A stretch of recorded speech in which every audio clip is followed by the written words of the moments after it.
Hello everybody, and welcome to a very special edition of DearDharmaDude, filmed in Texas. My name is Vivian, and I'm with the Venerable Master Heng Ching, and my special, very animated group of Texas youth. Do you guys want to say hi really quickly? Hi. Hi. Oh, thank you. So, Lillian, did you have a question for the Master? Yes. What will happen if you lie a lot? Let me ask you, did you ever lie?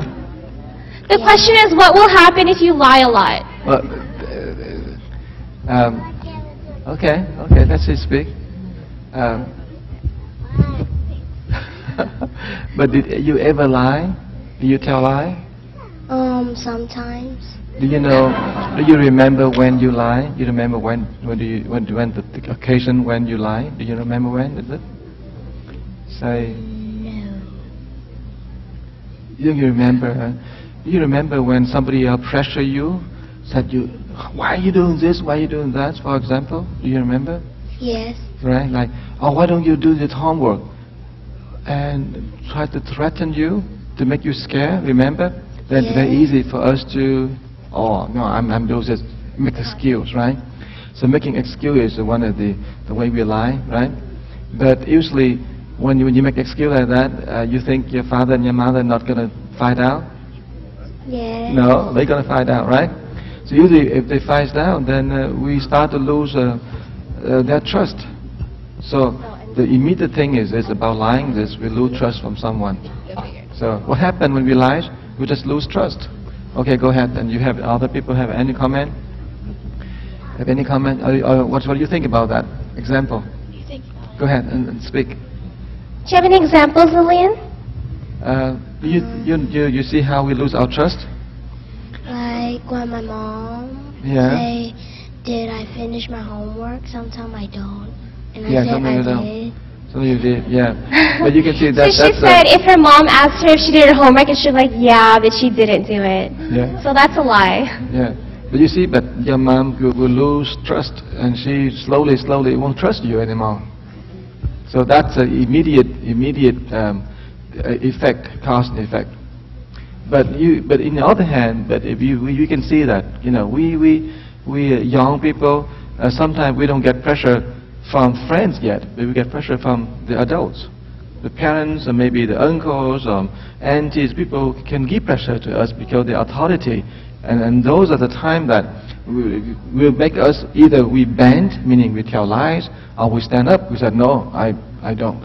So that's a very key education that we have to learn to be honest and learn to be fearless. We learn to live with our value.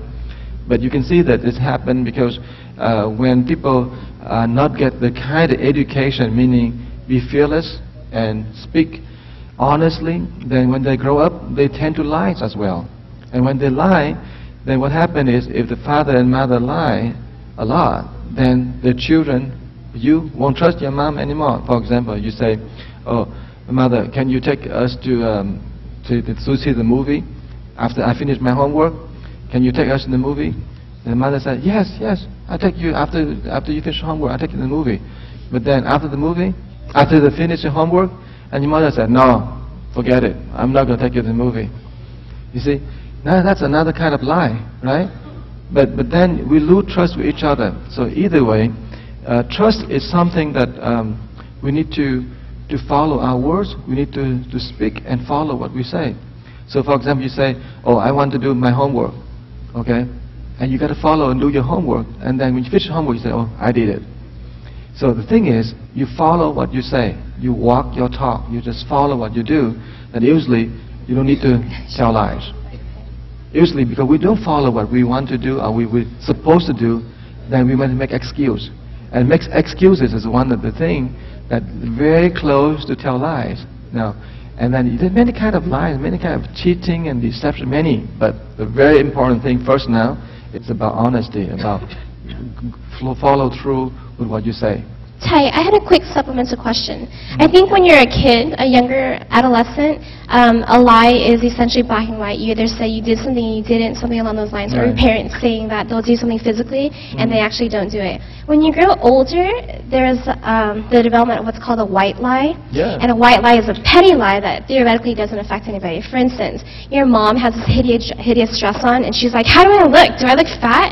And you're like, Yes. you say, because that way you hurt your mom's feelings, but it's a petty lie. You can't do that. So are white lies acceptable? Because it happens so often, and the intention behind a lie isn't necessarily to harm the person, and it's actually, in your mind, it's to help the person. Does that count?